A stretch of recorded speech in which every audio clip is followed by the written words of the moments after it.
출애굽기 2장 11절에서 22절까지 모세가 장성한 후에 한 번은 자기 형제들에게 나가서 그들이 고되게 노동하는 것을 보더니 어떤 애굽 사람이 한 히브리 사람 곧 자기 형제를 치는 것을 본지라.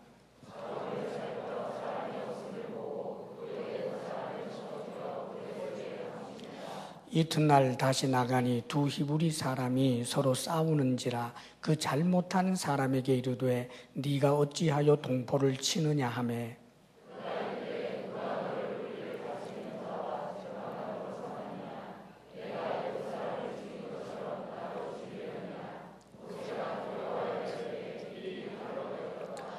바로가 이 일을 듣고 모세를 죽이고자 하여 찾는지라.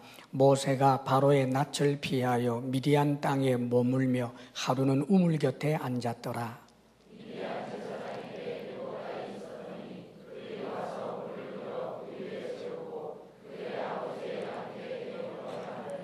목자들이 와서 그들을 쫓는지라. 모세가 일어나 그들을 도와 그 양떼에게 먹이니라.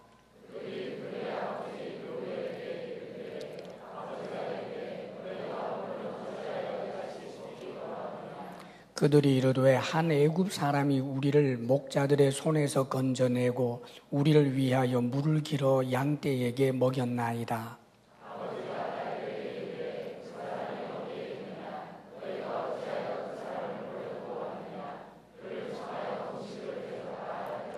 모세가 그와 동거하기를 기뻐하며 그가 그의 딸 시보라를 모세에게 주었더니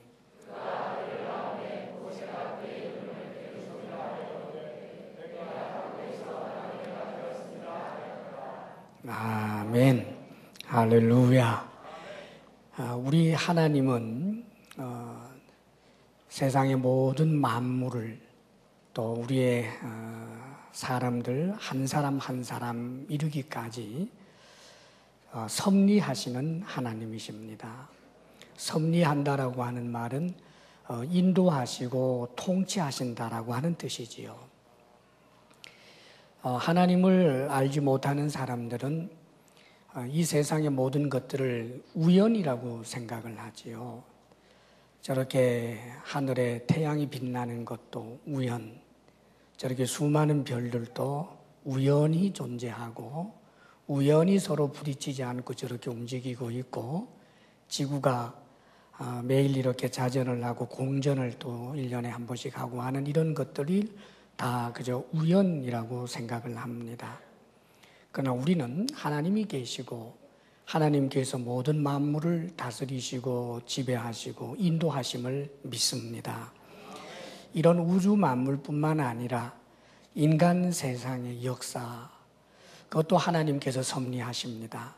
하나님이 허락하셔야 나라가 세워지고 또 하나님께서 그 나라의 마지막도 하나님이 정하십니다.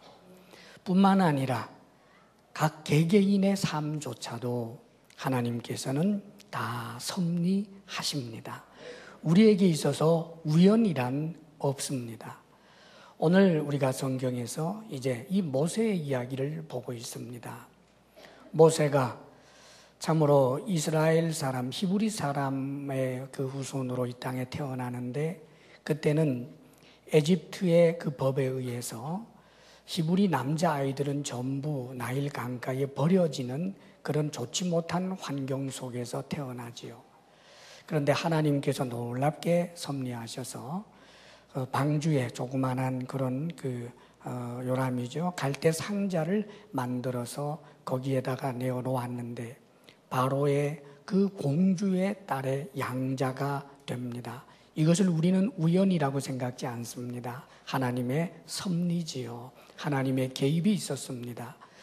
뿐만 아니라 그 공주가 모세를 물에서 건져서 자신의 양자를 삼고 유모를 구하는데 그 유모가 바로 이 모세를 낳은 생모입니다. 그래서 정말 자신을 낳아준 친어머니에게서 그 어머니의 젖을 먹고 어머니에게 돌봄을 받고 가르침을 받으면서 짧으면 한 4년, 길게는 한 7년 정도 그렇게 어머니의 돌봄을 보면서 자라납니다.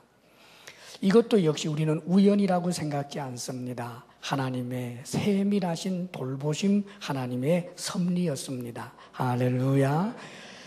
자, 이렇게 모세가 그 어머니, 친어머니에게서 어린 시절을 보내면서 놀랍게 아마 이 어머니는 믿음의 사람이었기 때문에 그 당시에 수많은 히브리 사람들 가운데서 아마 아주 뛰어난 믿음의 사람, 믿음의 부모님이었기 때문에 이 참으로 그 핏덩어리 모세에게 그 어린 시절부터 너는 히브리 백성이다. 너는 하나님의 백성이다.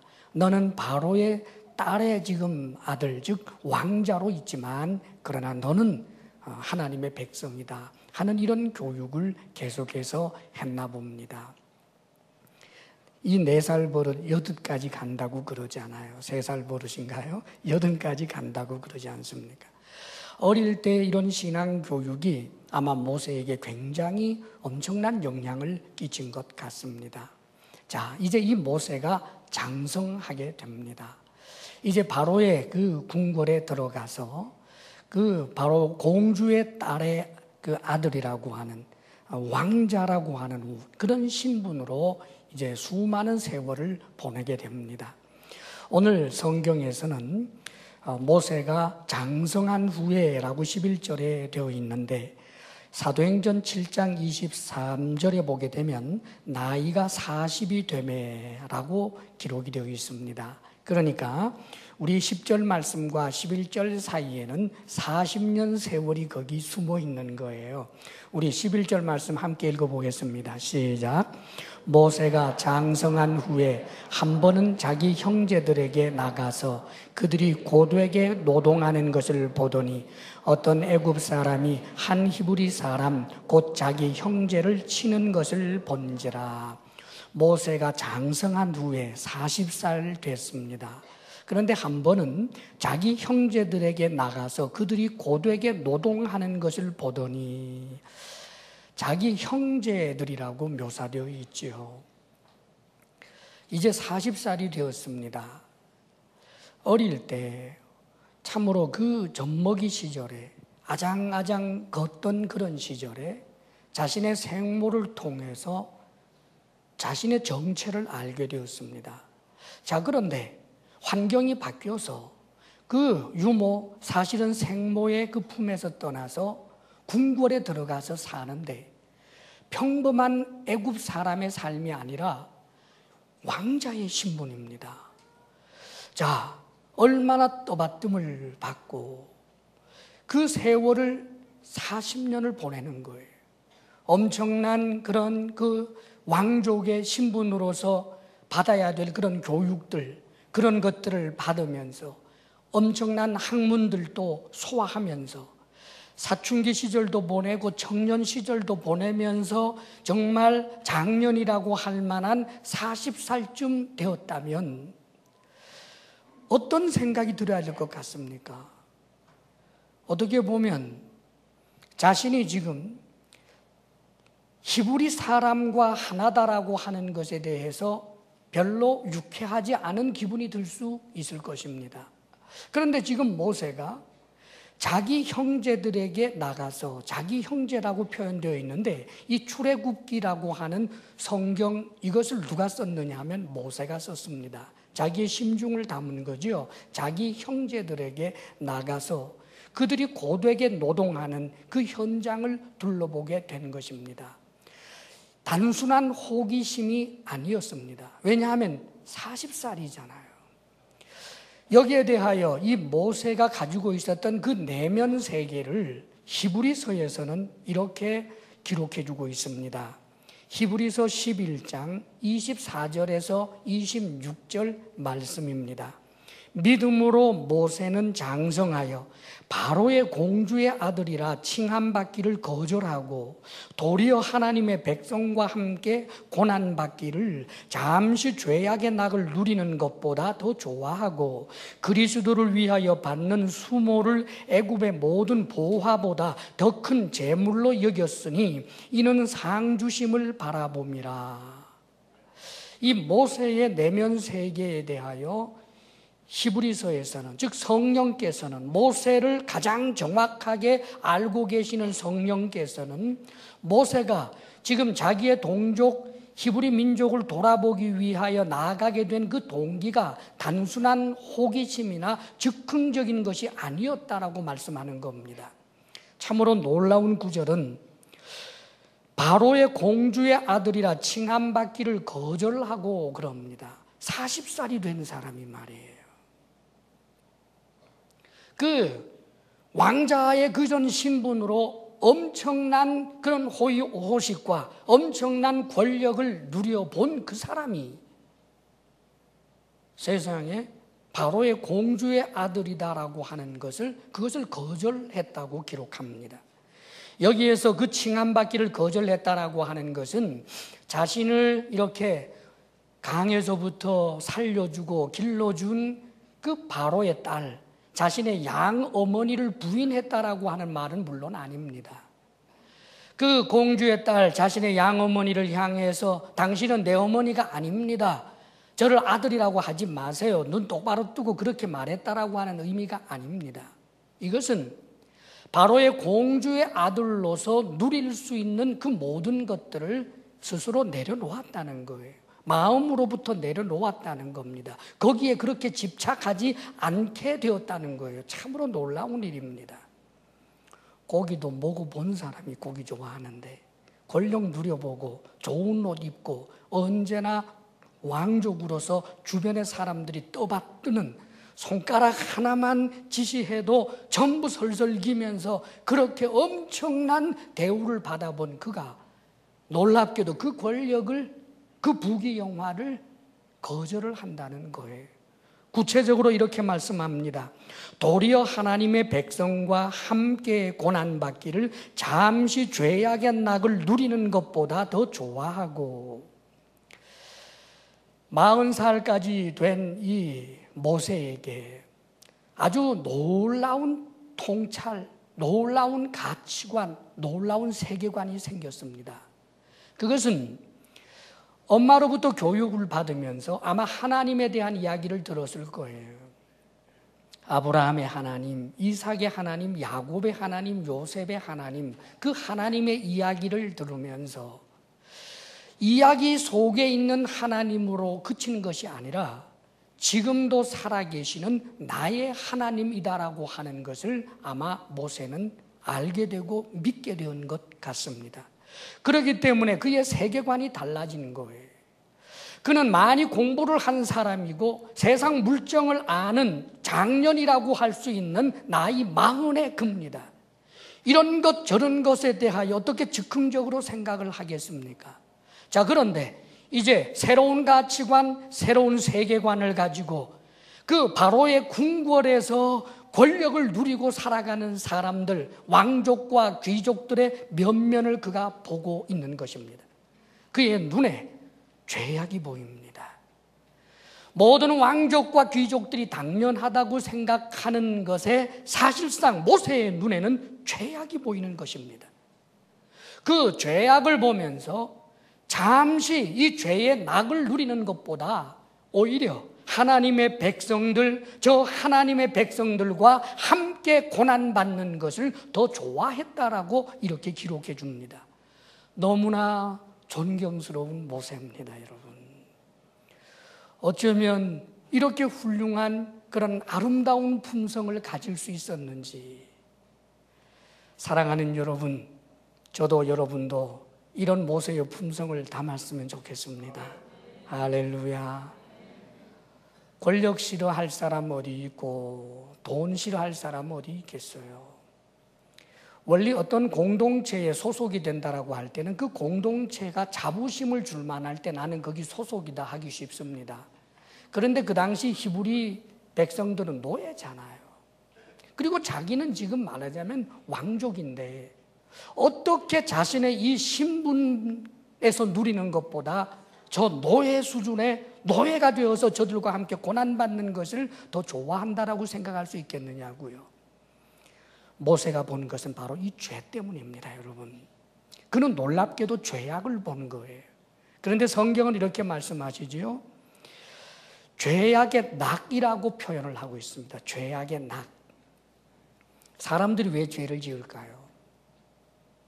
죄가 너무 싫어요. 너무너무 죄 짓는 게 싫습니다. 그런데 죄 지을 사람이 있어요? 죄 짓는 게 너무 고통스러워요. 그런데 죄 짓겠어요? 왜 죄를 지을까요? 간단합니다. 그 죄에는 낙이 있기 때문입니다. 모든 죄에는 매력이 있어요. 그 죄에는 낙이 있단 말입니다. 왜 도둑질을 합니까? 도둑질을 해서 번 돈으로 쓰는 낙도 있고, 도둑질을 하기 위하여 이런저런 계획을 세워서 그 계획이 성취되는 낙도 있고, 스릴도 있고, 그래서 도둑질 한대요. 어린 아이들조차 왜 남을 괴롭히는 일을 자꾸 할까요? 남을 괴롭힐 때 거기 즐거움이 있단 말이지요. 남을 괴롭히는데 내 마음이 찢어질 듯 아픈데 괴롭힐 사람이 어디 있겠어요? 남을 괴롭히는데 쩔쩔매고 어쩔 줄 몰라 하고 당황하는 그 약자를 보면서 슬며시 찾아오는 그 즐거움이 있기 때문에, 그래서 강자가 약자를, 심지어는 어린 아이들에게조차 그런 현상이 있는 것입니다. 모든 죄에는 그 죄의 낙이 있는 거예요. 자, 그런데 기억해야 할 것이 있습니다. 이 죄악은 그 낙이 잠시라고 되어 있습니다. 그것이 진리입니다. 죄악이 주는 낙이라고 하는 것은 잠시입니다. 분명히 죄악이 주는 즐거움은 있는데, 그러나 그 즐거움은 잠시입니다. 영원히 즐거움을 줄 수 있는 죄악이란 없습니다. 만일 영원히 즐거움을 줄 수 있는 그런 죄가 있다면 이미 그것은 죄가 아니라 그것은 바로 복입니다, 여러분. 기대하지 마십시오. 죄악을 통하여 지금 낙을 누립니까? 그 낙은 시한이 정해져 있습니다. 그 시한은 잠시입니다. 그런데 지금 모세는 놀라운 통찰력과 가치관으로 이제는 더 영원한 것을 보는 거예요. 이런 잠시 주는 죄악의 낙, 왕자의 신분 혹은 왕자의 그 신분으로서, 왕족의 신분으로서 누릴 수 있는 그 죄악의 즐거움은 잠깐이다.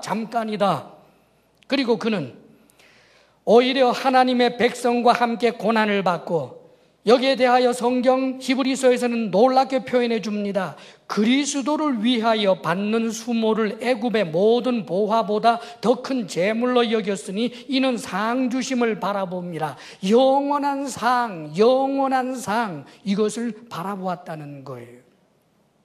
근데 참 이상한 표현이죠. 모세 시절에 예수님이 있었어요? 모세 시절에 예수님 그리스도가 없는데 무슨 모세가 그리스도를 위하여 받는 수모를 애굽의 모든 보화보다 더 큰 재물로 여겼다고 성경은 기록해 줄까요? 사실 모세는 그리스도를 명시적으로 알지 못합니다.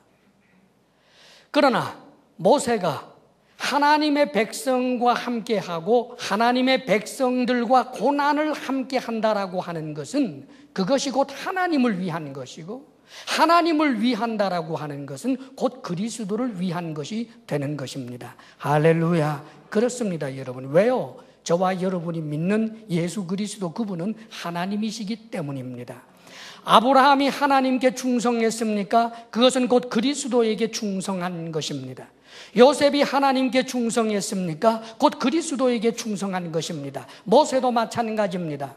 모세가 하나님을 위해서 한 모든 일들이 그리스도를 위한 일입니다. 그런데 여러분, 여기 이 말씀 가운데 특별히 하나님을 위하고 그리스도를 위한다라고 하는 것이 결국은 하나님의 백성을 위해서 고난을 받은 것으로 요약을 해줍니다. 자, 우리는 하나님 사랑합니다. 여러분, 하나님 사랑하세요? 참으로 주님께 충성스러운 그런 신실한 믿음의 사람들이 되시기를 원하십니까? 우린 다 그렇습니다. 그래서 우리는 찬송을 할 때도 하나님 사랑합니다 하는 그런 마음을 가지고 찬송할 때가 있고, 기도할 때도 하나님 주님을 위해서 살겠습니다, 사랑합니다, 충성하겠습니다, 그런 고백을 할 때가 많습니다. 얼마나 아름다운 것인지 몰라요. 그러나 기억할 것이 있습니다. 하나님을 향한 내 사랑이 추상적으로 있어서는 안 됩니다. 하나님을 위한 내 충성이 추상적으로 남아 있어서는 안 됩니다. 구체적이어야 합니다. 그 구체적인 것이 뭘까요? 눈에 보이지 아니하는 하나님을 향한 사랑은 눈에 보이는 하나님의 백성을 향한 구체적 사랑이어야 한다는 말입니다.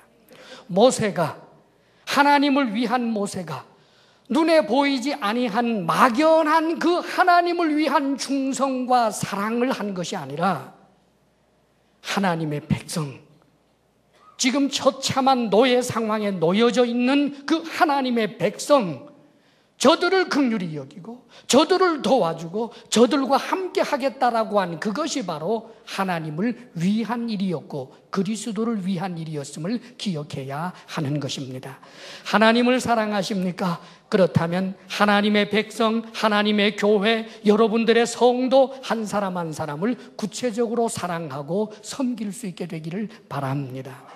비로소 우리는 하나님을 구체적으로 사랑하는 것이 되기 때문입니다. 참 모세가 너무 좋은 마음을 가졌는데 이런 호기심이 아니라 이런 높은, 정말 수준 높은 믿음과 그런 아름다운 가치관을 가지고 이제 결심을 하고 지금 나와 있는 이 모세의 눈에 아주 흉한 것이 비쳤습니다. 어떤 애굽 사람이 한 히브리 사람 자신의 형제를 막 때리는 것을 본 거예요.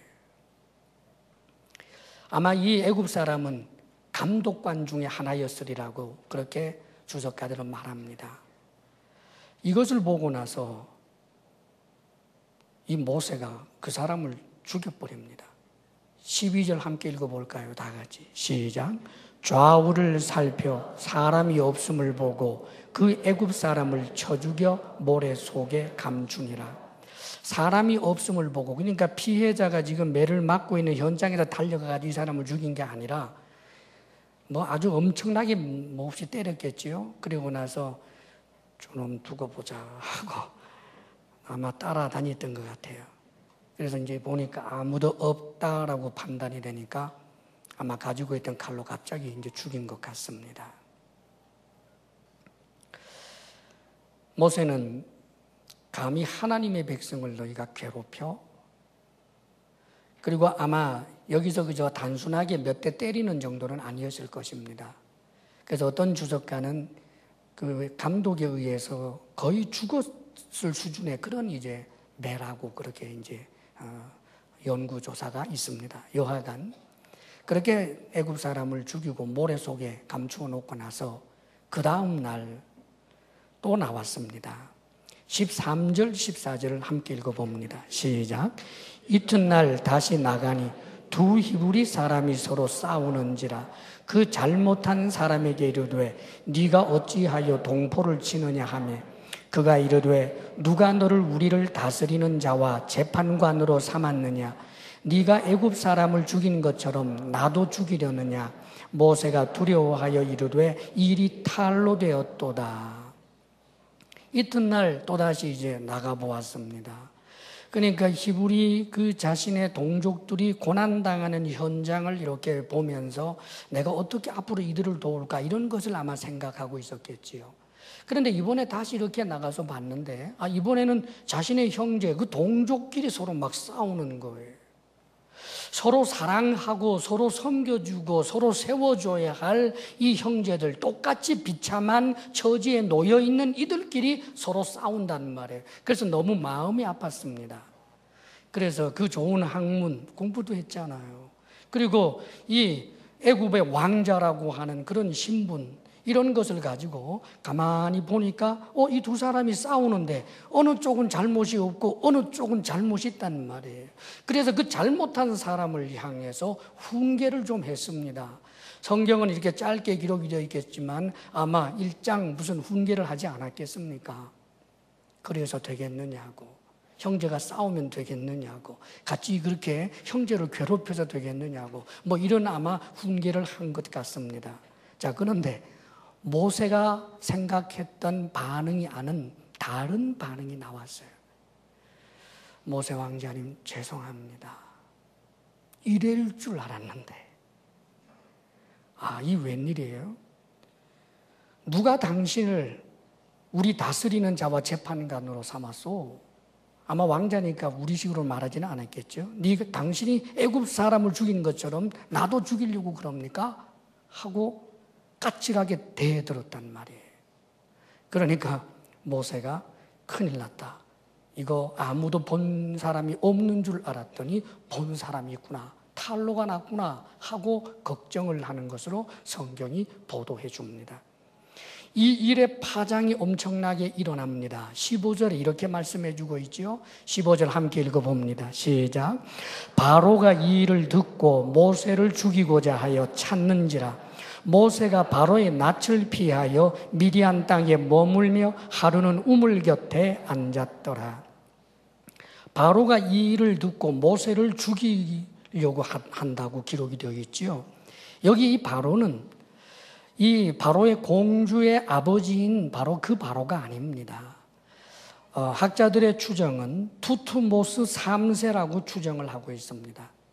원래 그 공주의 아버지, 그는 투투모스 1세는 말하자면 이제 새로운 왕조를 열어낸 사람입니다. 그리고 그의 딸이 바로 이 모세의 양어머니고요. 그러면 2세를 지나서 지금 3세쯤 되었다라고 그렇게 추정을 하는데, 원래 이 투투모스 3세에 대해서는 조금 의견이 분분해요. 바로 모세의 양어머니인 이 공주의 또 다른 양자로 보기도 하고 혹은 사위로 보기도 합니다. 양자로 삼았다가 자신의 딸하고 결혼하게 했다라고 하는 설도 있고, 여하간 틀림없는 것은 이 모세의 양어머니 되는 하셉수트라고 하는 이 공주는 그냥 단순한 공주가 아니라 이 원래 투투모스 가문에는 별로 왕자들이 태어나지 않았기 때문에 이 하셉수트라고 하는 이 여인은 실권자였다고 보는 것입니다. 그래서 한때는 왕비가 되기도 했다가 배다른 동생하고 결혼했죠. 그게 이제 투투모스 2세예요. 그리고 이제는 투투모스 3세는 자신의 양아들이든지 그렇지 않으면 자신의 딸하고 결혼한 사위든지 계속해서 왕비로서 권력을 누리고 혹은 이제 섭정을 하면서 권력을 누리는 이가 누구냐 하면 바로 이 모세의 양어머니였습니다. 자, 그런데 투투모스 3세 입장에서 보면 모세는 눈의 가시와 같은 존재, 실권자, 막강한 힘을 가지고 있는 이 자신의 장모가 너무나 사랑하는 그런 양자라는 말이에요. 자신에게 무슨 일이 있으면 그 왕권이 모세에게 넘어갈, 말하자면 그 왕권을 이어받을 수 있는 그런 1순위의 사람이 모세라고 보는 거예요. 자, 모세가 있게 되면 자신이 나중에 아이를 낳아서 그 아이에게 왕권이 넘어가는데 상당한 위험이 있는 존재라고 봅니다. 말하자면 정적이라는 말이죠. 원래 왕자가 애굽에 무슨 감독관 하나 죽인다라고 해서 죽을 죄가 되는 것 아닙니다. 기분 나빠서 죽였다 이 말 한마디 해도 그 당시에는 그게 통하는 세상입니다. 더더군다나 하셉수트라고 하는 막강한 권력을 가진 이가 어머니인데 뭐 좀 마음에 안 들어서 감독관 하나 죽였다고 왜 도망을 가야 되겠습니까? 그러나 도망가야 합니다. 왜요? 이것은 정적의 문제이기 때문입니다. 빌미를 제공했기 때문에 그래요. 그냥 죽이는 것이 아니라 이제 조사를 해보게 되면 이 감독관이, 애굽의 감독관이 히브리 노예를 때리는 것을 보고 격분해서 감독관을 죽였다. 모세의 출생은 뭐냐? 저 물에서부터 건져진 자, 저 사람의 뿌리는 히브리 사람 아니냐? 그래서 결국은 히브리 사람들하고 결탁을 해서 언젠가는 힘만 있게 되면 이 나라를 전복할 수 있는 사람이다라고 하는 설득력을 가지고 아마 이 투트모스 3세는 모세를 제거하려고 하는 것입니다. 모세 역시 그런 것을 모르는 바보가 아닙니다. 그래서 자신이 하는 행동이 사람들 눈에 드러나지 않도록 하려고 했던 것인데 탈로 나고 만 것입니다. 그래서 졸지에 애굽의 왕자와 같은 그런 왕자의 신분에서 도망자가 되고 이제는 저 미디안 광야에 가서 앞으로 40년 동안 평범한 목동의 삶을 사는 신세로 전락해버리고 맙니다. 사랑하는 여러분, 모세가 얼마나 좋은 마음 가졌습니까? 지금 모세는 애굽의 왕자라고 하는 그 신분을 그렇게 좋아하지도 않고 권력을 누리겠다라고 하는 야심도 없었습니다. 자신에게 주어진 신분과 그 힘을 가지고 노예 상태에 있는 자신의 백성들을 좀 도울 수 있기를 원하는 거예요. 그런데 첫날부터 일이 터진 거예요. 모세가 그런 모습을 쭉 보면서 내가 어떻게 하면 내 백성 히브리 백성들을 도울 수 있을까? 그래서 자신의 입지가 강화되면 강화될수록 저 이스라엘 백성들 저들에게 여러 가지 권익을 세워주고 저들의 노예 상태가 아니라 진정한 그런 권리를 보장받을 수 있고 사람답게 살 수 있도록 하는데 자신이 기여할 생각을 했을 것입니다. 자기 혼자만을 생각한다면은 왕자로 살다가 혹은 권력에 도전해서 자신을 너무나 사랑하는 어머니에게 아부하고 어머니에게 더욱 지극정성으로 어머니를 섬기면서 어머니의 마음을 움직여서 그 다음에 자신이 왕이 되겠다라고 하는 이런 야심까지 다 내려놓고 이렇게 아름다운 마음을 가지고 지금 일을 진행하려고 했는데 실패했어요. 우리 많은 성도들이 바로 이런 부분에서 고민합니다. 좋은 동기를 가지고 참으로 주님을 위해서, 하나님을 위해서, 교회를 위해서, 하나님의 영광을 위해서 내가 지금까지 열심히 계획하고 일을 진행했는데 그 결과가 내가 생각지도 못했던 엄청난 그런 실패, 그렇게 될 때 사람들은 얼마나 좌절하고 하나님을 원망하게 되는지 모릅니다. 사랑하는 여러분, 우리는 하나님께서 섭리하신다는 사실을 믿습니다. 자, 그렇다면 하나님께서 모세를 저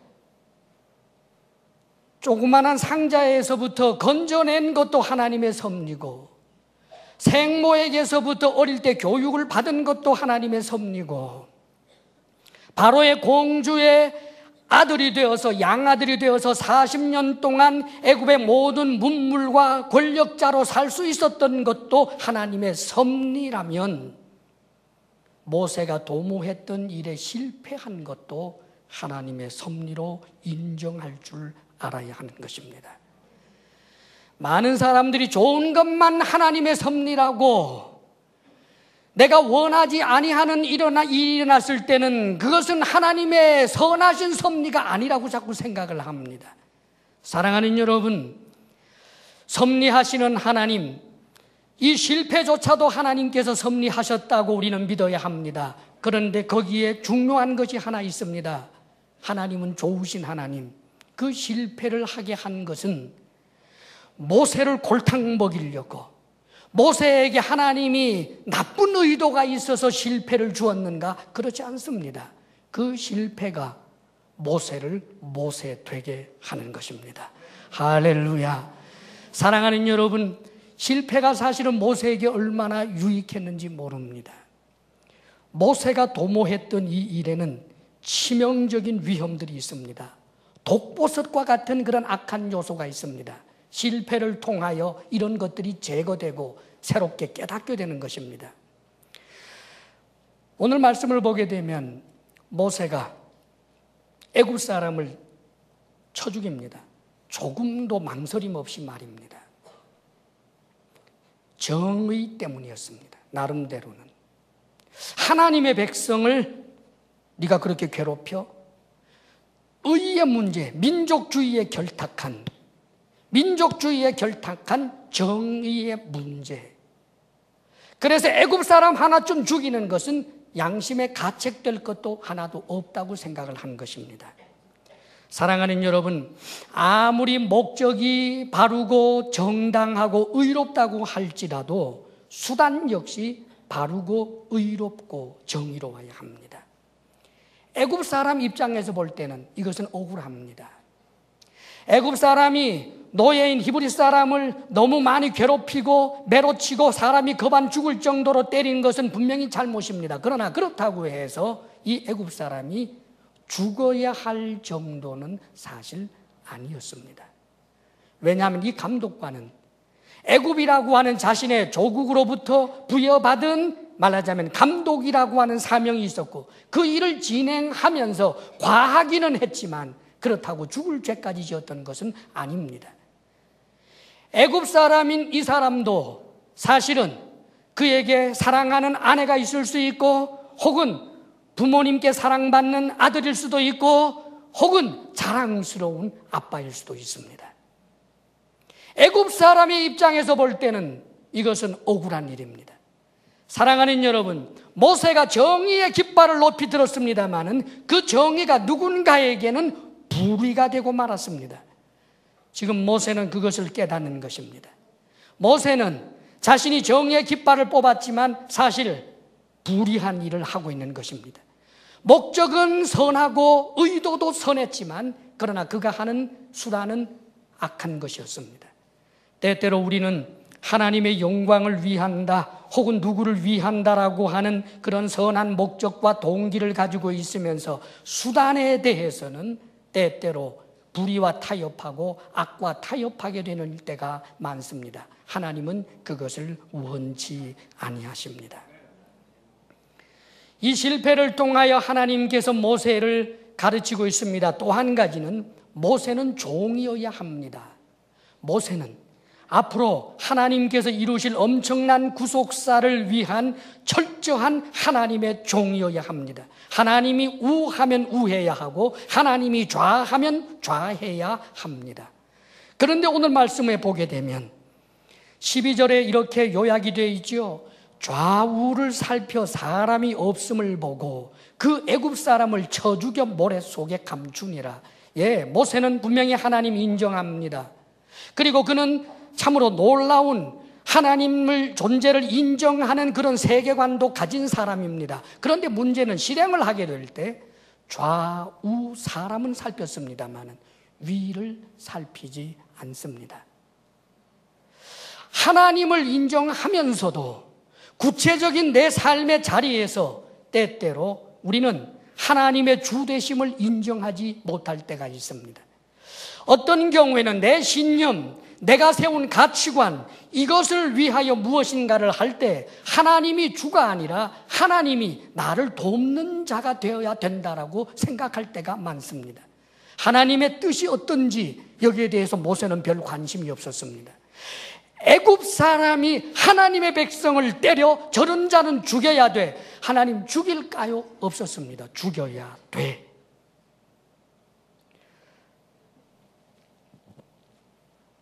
자신이 스스로 판단자가 되고 만 것입니다.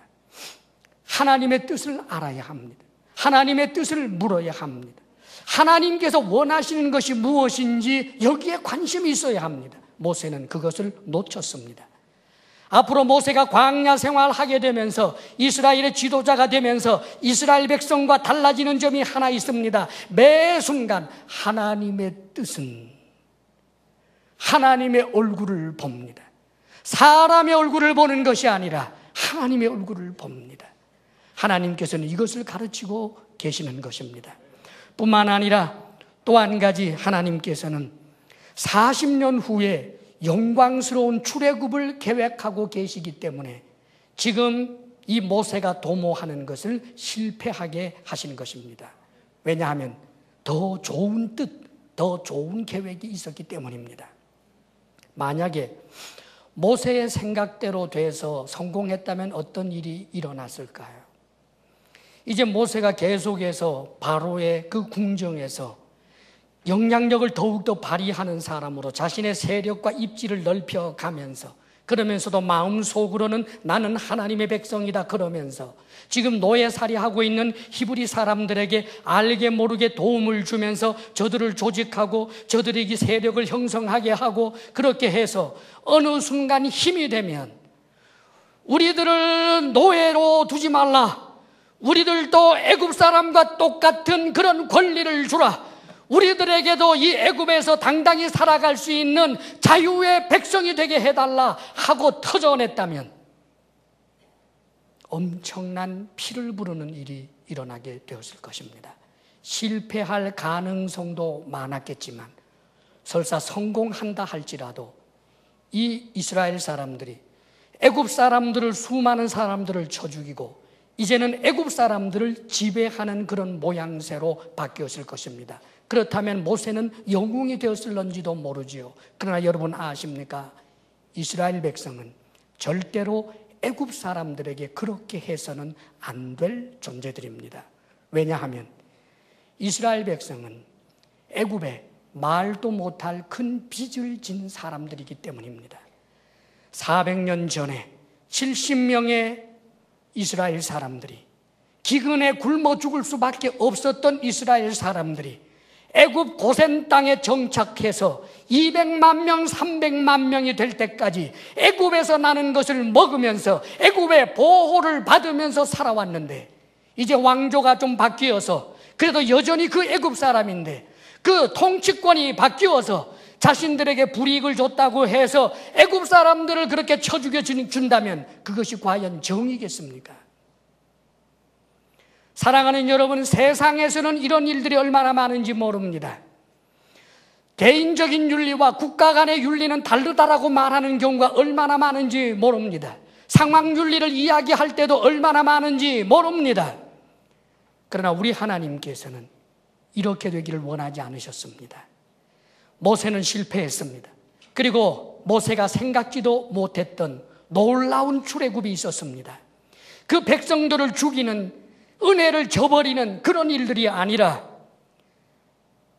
놀랍게도 하나님께서 애굽을 직접 심판하시면서 하나님 살아계시는 놀라운 10가지 재앙들을 보여주면서, 그래서 영광스럽고도 장엄한 그런 출애굽이 일어나게 되는 것입니다. 그 출애굽 사건은 모세를 영웅으로 만드는 사건이기 이전에 오히려 하나님은 살아계신다라고 하는 것을 온 사방에 알리게 되는 놀라운 사건이 일어나게 된 것입니다.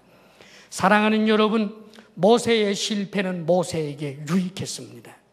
모세의 실패는 오히려 하나님께서 이루실 더욱더 위대한 일을 위해서였다라고 하는 것을 우리는 기억해야 하는 것입니다. 이것은 모세뿐만 아닙니다. 우리에게도 마찬가지입니다. 내가 원하는 대로 결과가 일어나지 않았다고 해서 저주받았다고 생각하지 마십시오. 내가 좋은 동기와 좋은 목적을 가지고 일했는데 내가 원하지 않은 결과, 실패가 있다고 해서 버림받았다고 생각하지 마십시오. 하나님의 선하신 섭리를 믿을 수 있기를 바랍니다. 그것이 바로 믿음입니다, 여러분. 놀랍게도 모세는 하나님의 이러한 가르침을 그는 체득해내고 받아내고 순응합니다. 모세의 응답이 거기 나오고 있습니다. 우리는 모세의 응답을 볼 수 있습니다. 이 응답을 우리가 역시 배워야 할 것입니다. 이제 16절에서부터 17절 말씀을 함께 읽겠습니다. 다 같이 시작. 미디안 제사장에게 7달이 있었더니 그들이 와서 물을 길어 구유에 채우고 그들의 아버지의 양떼에게 먹이려 하는데 목자들이 와서 그들을 쫓는지라. 모세가 일어나 그들을 도와 그 양떼에게 먹이니라. 이제 피했어요. 미디안 땅으로 피했습니다. 미디안 땅 그쪽은 미디안 족속이 사는 곳인데 강대국 애굽과의 접경 지역입니다. 그런데 놀랍게도 애굽 군사들이 이 국경까지 찾아와서 미디안 지역을 샅샅이 뒤져볼 수 있었을 텐데 그렇게 하지 않았습니다. 아마 모세의 양 어머니가 막은 것 같습니다. 반역자는 끝까지 추적하잖아요. 그러나 추적하지 않았습니다. 자, 이 미디안 땅으로 지금 도망을 와서 어느 우물가에 앉았는데 거기 이 딸들, 제사장의 7딸이 있었더라 그러잖아요. 이 딸들이 아마 목동 노릇을 했나 봐요. 그래서 양들에게 물을 먹이기 위해서 이 우물가로 오게 되었는데 거기 깡패 목자들이 와서 그들을 막 쫓아냅니다. 물을 자신들이 완전히 선점을 해버리고 독점을 하는 그런 모습, 아주 불의한 모습을 봅니다. 그런데 놀랍게도 모세가 그 모습을 물끄러미 지켜보다가 일어나서 아마 이 귀족의 복장이지요. 애굽 사람으로 무장도 했을 것입니다. 뭔가 있어 보이는 사람이 나타나서 이 여자들 편을 들면서 그 목자들, 깡패 목자들하고 단판을 짓고는, 그래서 이 여인들로 하여금 이 양떼들에게 물을 먹일 수 있도록 도와준 거예요. 사랑하는 여러분, 지금 모세가 어떤 입장이지요? 고통당하고 서름당하는 히브리 사람들, 그들을 돕다가 졸지에 천국에서 지옥에 떨어진 꼴이잖아요. 왕자님이었다가 졸지에 도망자가 되었잖아요. 언제 한번 거친 음식 먹어봤어요? 언제 한번 나쁜 옷 입어봤어요? 이제 신세 처량하게 되었습니다. 줄 끊어진 연처럼 되었어요. 왜 그렇게 되었습니까? 도우려다가 그랬잖아요. 남을 도우려다가 이렇게 된통당하면 자라보고 놀란 가슴 뭐 보고 또 놀란다고요? 소뚜껑 보고 놀란다고. 그런 일이 일어나거나 말거나 고개 돌리기 쉽습니다. 그런데 놀랍게도 모세는 역시 일어나서 약자를, 어려운 사람을 돕는 그 마음을 여전히 가지고 있습니다. 달라진 것이 하나 있습니다. 그때는 불의를 보면 칼을 뽑아들었는데 지금은 그렇게 하지 않았습니다. 설득하고 이야기를 해서 결국은 이 여인들로 하여금 양들을 먹일 수 있도록 그렇게 한 것입니다. 사랑하는 여러분, 바로 이것이 응답입니다. 만일 모세가 자신이 실패한 것에 대해서 끝없는 분노와 좌절과 억울함과 한덩어리를 가지고 있었다면 그런 모습이 눈에 보였겠습니까? 어떤 분들은 그렇습니다. 교회 일을 열심히 하다가 상처받았다. 그래서 나는 다시는 교회 일 하지 않는다. 그렇게 결심하는 분들도 있더구만요. 사랑하는 여러분, 그런 응답은 바보스러운 응답입니다. 내가 실패한 것을 가지고 하나님을 원망할 것이 아니라, 내가 상처받았다라고 하는 그 사실만 가지고 하나님을 원망하고 나를 상처 준 그 사람을 원망할 것이 아니라, 이 일로 인하여 문제가 내가 원하지 않은 방향으로 그렇게 전개된 데에는 하나님의 선하신 뜻이 있지 않을까? 나의 방법은 잘못된 것이 없었을까? 스스로를 돌아보면서 다음에는 주의 일을 할 때 좀 더 지혜롭게 해야지, 다음에는 주의 일을 할 때 다시는 부딪히지 않고 해야지, 스스로를 돌아보며 바르게 응답하게 될 때 사랑하는 여러분, 그에게 유익이 되는 것입니다. 많은 이들이 선한 일을 하다가 자신이 원한 결과대로 되지 않는다라고 해서 하나님 원망하고 세상 원망하고 혹은 교회 원망하고 혹은 누구 원망하고 문을 꼭꼭 걸어 잠그고 그렇게 살아갑니다마는, 사랑하는 여러분, 하나님께 쓰임받을 수 없는 것입니다. 세월은 자꾸만 흘러가는데 그 분노와 저주와 원망의 상자에 갇혀서 주님께서 선한 의도로 쓰시기를 원하는데 그 하나님의 소용대로 쓰임받지 못하는 사람이 될 수 있는 것입니다. 모세는 하나님 앞에 바르게 응답했습니다. 자신의 마음을 다스려냈다는 것입니다.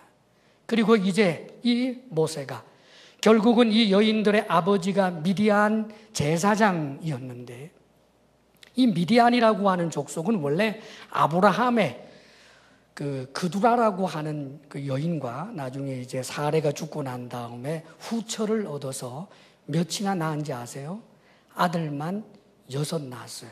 그래서 여러분, 옛날에 믿음의 조상 아브라함은 몇 명의 아들? 8명의 아들이 있었는데요. 그 중에 하나 키가 크고요. 누구예요? 이삭입니다. 그 다음에 나머지 7명, 이스마엘서부터 6명. 그래서 8아들이에요. 그 중에 이 4번째 아들, 그두라의 4번째 아들이 미디안이라고 하는 사람이었고, 그 미디안이 조상이 되어서 생긴 족속을 미디안 족속이라고 해요. 그러니까 이 모세는 말하자면 아브라함의 직계 후손이고 이제 반계 후손 쪽으로 가게 된 거예요. 그런데 이 미디안 제사장은 말 그대로 제사장이기 때문에 미디안에서 굉장히 영향력 있는 사람입니다. 이 미디안 제사장의 마음에 들어서 거기서 장가를 들게 되네요. 그 여인 이름이 뭐냐 하면 십보라라고 하는 여인입니다. 이 여인과 결혼해서 이제 그곳에서 이제 살게 된 것입니다. 둥지가 생긴 거예요. 함께 살 사람이 생긴 거예요. 가족이 생긴 겁니다. 하나님께서 선하게 응답하는 그에게 선한 선물이 주어지게 된 것입니다. 할렐루야. 자, 더욱더 놀라운 것은 40년 동안 살게 되는 이 모세가 신세 타령이나 하면서 한숨 쉬면서 산 것이 아닙니다. 오늘 성경은 그가 아들을 낳았을 때 이름을 어떻게 지었는지를 통해서 우리에게 가르쳐 줍니다. 22절 말씀을 함께 읽겠습니다. 시작. 그가 아들을 낳음에 모세가 그의 이름을 게르솜이라 하여 이르되 내가 타국에서 나그네가 되었음이라 하였더라. 아들을 낳았는데 이름을 뭐라고 지었다고요? 게르솜. 그 뜻은 이방에서 나그네 되었다, 이런 뜻입니다. 왜 이런 이름을 지었을까요? 지금 모세는 미디안에서 삽니다. 미디안 사람과 결혼도 했고 그 사람들과 더불어 삽니다. 공동체를 이루고 살아갑니다. 그런데 모세는 자신이 하나님의 백성이라고 하는 사실을 잊지 않습니다. 자신은 이스라엘이라고 하는 것을 잊지 않습니다. 그래서 나는 여기에서 지금 나그네지, 내 진정한 공동체는 바로 이스라엘 백성이라고 하는 거예요. 자신의 정체성을 붙들고 있습니다. 놀랍게도 지금 모세가 아쉬워하는 것은 저 노예살이 하고 있는 히브리 사람들하고 함께 하지 못하는 것에 대한 아쉬움이지, 지금 거친 광야에서 목동 노릇하고 가난하게 먹고 그것을 지금 아쉬워하는 것이 아닙니다. 애굽에서 왕자 노릇하던 것을 아쉬워하는 것이 아닙니다. 만약 그랬더라면 이름 이렇게 지었겠지요. 너는 왕자였다, 너는 큰 사람이다, 뭐 이렇게 지었을 거예요. 모세는 적어도 애굽에서 왕자였다라고 하는 그런 신분, 그것에 대해서는 안중에도 없습니다. 그가 가지고 있는 것은 나는 하나님의 백성이라고 하는 정체성입니다. 하나님의 백성이라고 하는 그 정체성을 가지고 있는 모세가 목동 노릇을 할 때 어떻게 했을까요? 세월아 흘러라, 아 내가 옛날에 애굽에서 왕노릇 할 때 좋았는데, 그런 생각하고 있겠습니까? 모세는 자신이 하나님의 백성이라고 하는 사실을 생각하면서 목동 노릇을 하면서도 성실했고, 그뿐만 아니라 시간이 날 때마다 하나님을 찬양하고 기도했을 것입니다. 저 이스라엘 백성들을 노예 상태에서 건져 주옵소서 기도했을 것입니다. 그렇게 40년 하나님과 교제하며 살았던 이 광야 40년의 이 삶은 모세를 온유하게 만들어주고 모세를 준비된 지도자로 만들어준 것입니다. 어머니에게 길리움을 받았던 어린 시절이 유익했습니다. 애굽에서 40년 동안 왕자 노릇하며 살았던 것도 그가 지도자로서 유익했습니다. 실패도 유익했습니다. 광야 생활도 유익했습니다. 하나님을 인정하고 내가 하나님의 백성이라고 하는 것을 인정하고 매일 매 순간 하나님과 바른 교제로 하나님을 향한 철저한 믿음으로 응답하는 그 사람에게 있어서 그에게 일어나는 모든 일들은 그에게 유익이 되는 것입니다. 사랑하는 여러분, 하나님의 이 섭리, 나를 향하신 하나님의 선하신 인도와 섭리, 이것을 굳게 믿을 수 있기를 바랍니다. 왕자처럼 살 때도 노래하지만 광야에서 살 때도 노래합시다. 내 뜻대로 될 때 하나님께 감사하지만 내 뜻대로 되지 않았을 때도 감사합시다. 그리하면 하나님께서 선하게 인도하십니다. 기도하겠습니다. 이제 주님 앞에 간절한 마음으로 결단하며 기도하기를 원합니다. 내 뜻대로 되지 않았다고, 원하지 않는 실패가 찾아왔다고 스스로 마음의 문을 걸어 잠그고 미움과 분노와 저주로 일관하여 있지는 않습니까? 하나님을 향하여 냉소적인 태도, 내가 하나님의 아들이라면 이럴 수가 있느냐라고 그렇게 하고 있지는 않습니까? 이제 이 시간 돌이켜서 내가 영광스러운 하나님의 백성이라는 사실을 기억하십시다.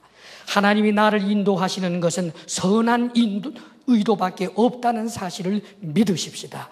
이제 이 믿음을 가지고 주님 앞에 살겠습니다. 기도하시기를 바랍니다.